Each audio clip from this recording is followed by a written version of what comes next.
Good morning friends, કોમાર ભૂતિ lecture સિરીઝની અંદર આપ સૌનું હાર્દિક સ્વાગત છે. નેક્સ્ટ લેક્ચર આપણે અભ્યાસ કરવો છે કે મેથડ ઓફ ધ બળ વૃદ્ધિ. આપણે વ્યાધિક ક્ષમત્વ વિશે તો અભ્યાસ કર્યો, પરંતુ હવે બળને આપણે વધારીશું કઈ રીતે? તો બલ may be enhanced in children by two method. ચિલ્ડ્રનની અંદર બે મેથડ છે. એક છે nutritional, by keeping the child on a optimum nutritional state, એટલે કે એને મહત્તમ જે છે ન્યુટ્રિશન મળી રહે એવી વસ્તુઓ આપણે આપવાની છે, which help in prevention or the onset of the disease.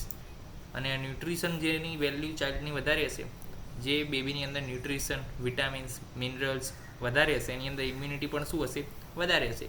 તો એની અંદર પ્રિવેન્શન શું થશે? ડિઝીઝનું ઝડપી થશે, પ્લસ ઓનસેટ ઓફ ડિઝીઝની અંદર પણ શું મળશે? ચિલ્ડ્રનને હેલ્પ મળશે, એ જે છે ડીલે થશે. As per Ayurveda, this can be achieve by giving the balance nutritional diet. અને સિમ્પલ ભાષામાં કેવું હોય તો હિતાહાર કહેવાય. ઓકે, હિતાહાર કહેવાય, સર્વરસાત્મક આહાર કહેવાય. Non specific immunity in children can be achieve by લેહન કર્મ ઓર હિતકર આહાર. જે સ્પેસિફિક ઇમ્યુનિટી છે એ તો એને બાળપણથી મળવાની છે, પરંતુ જે નોન સ્પેસિફિક ઇમ્યુનિટી છે કે જે બાળકને આપણે આપવી પડશે, તો એ કઈ રીતે આપશું? એક તો છે લેહન કર્મ. લેહન કર્મ વિશેના લેહન અને પ્રાશનના લેક્ચર સિરીઝ આખું પ્લેલિસ્ટ જે છે આપણી યુટ્યુબ ચેનલ ઉપર ઉપલબ્ધ છે. એનો વિગતવાર અભ્યાસ કરો કે લેહન શું, કોને સુટેબલ છે, કોને કોન્ટ્રાઇન્ડિકેટેડ છે, કોના માટે બેસ્ટ છે, પ્લસ જે છે કઈ રીતે બને છે, કઈ રીતે એની જે છે ઇમ્પોર્ટન્સ છે, એના શું જે છે ઇફેક્ટિવનેસ છે, બધું જ આપણે એની ડિટેલમાં સમજાવ્યું છે. તો ત્યાં જે છે તમે જાઓ, વિઝિટ કરો. તો લેહન કર્મ છે અને હિતકર આહારથી આ જે છે બાળકની અંદર શું છે? નોન સ્પેસિફિક ઇમ્યુનિટી, કે જે આપણે બાળક જે છે નિયોનાટલ ઇમ્યુનિટી આવે, પરંતુ એના પછીની જે એક્વાયર્ડ ઇમ્યુનિટી આવે એ જે છે આનાથી આપણે મેળવી શકીએ છીએ.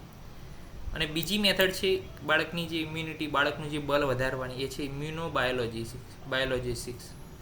તો not very clear in Ayurveda. આયુર્વેદની અંદર આ કોન્સેપ્ટ ક્લિયર નથી બહુ. We provide immunobiologics to infants, childrens, adults as per recommendation. એટલે કે જે ઇમ્યુનિટી પૂરી પાડે છે એવા એક ઘટકો, બાયોલોજિક્સ એટલે શું? એવા એક ઘટકો અથવા દ્રવ્યો એ જે છે આપણે પૂરા પાડીએ છીએ. ઇન્ફન્ટને પણ પૂરા પાડીએ છીએ, ચિલ્ડ્રનને પણ પૂરા પાડીએ છીએ, એડલ્ટમાં પણ છે અને એડલ્સનમાં છે. એટલે કે એક પ્રકારનું શું થઈ ગયું? વેક્સિન ટાઈપનું થઈ ગયું, કે જે આપણે દ્રવ્ય બહારથી આપીએ છીએ. તો by this method immunity can be achieve against the infectious disorder, કે ઇન્ફેક્શિયસ જે ડિસઓર્ડર છે એના પ્રત્યે આપણને શું મળે છે? ઇમ્યુનિટી મળે છે. તો આ બે મેથડ વિશે આપણે વાત કરીએ છીએ કે જેનાથી શું થાય છે? બળની વૃદ્ધિ થાય છે. એક છે આહારની મેથડ અને એક છે વેક્સિનની મેથડ, એટલે કે બાયોલોજિક્સ. તો નેક્સ્ટ લેક્ચરની અંદર બહુ જ મહત્વનો ટોપિક, મોસ્ટ આઈએમપી, કે બલ વૃદ્ધિકર ભાવ આયુર્વેદિક કોન્સેપ્ટ છે. કે કેમ એવું છે કે જે વધારે ખાય છે લોકો, સારું ખાય છે, વધારે ખાય છે, એમની ઇમ્યુનિટી પણ ઓછી હોય છે. અનેક જગ્યાએ જે છે ગરીબ છે, ઓછું ખાવાનું છે, સારું ખાવાનું નથી, છતાં પણ એમની ઇમ્યુનિટી વધારે છે. કેમ? તો આ એક ભેદ કેમ છે અને એના વિશેનું, એના પાછળનું રહસ્ય શું છે? આ બધું જ સમાયેલું છે કોની પાછળ? જે બલ વૃદ્ધિકર ભાવ છે એની પાછળ સમાયેલું છે. અને એના વિશે આપણે નેક્સ્ટ લેક્ચરની અંદર અભ્યાસ કરીશું. તો ત્યાં સુધી રજા આપશો. જય હિન્દ, જય ભારત, જય આયુર્વેદ, જય ધન્વંતરી. નમસ્કાર.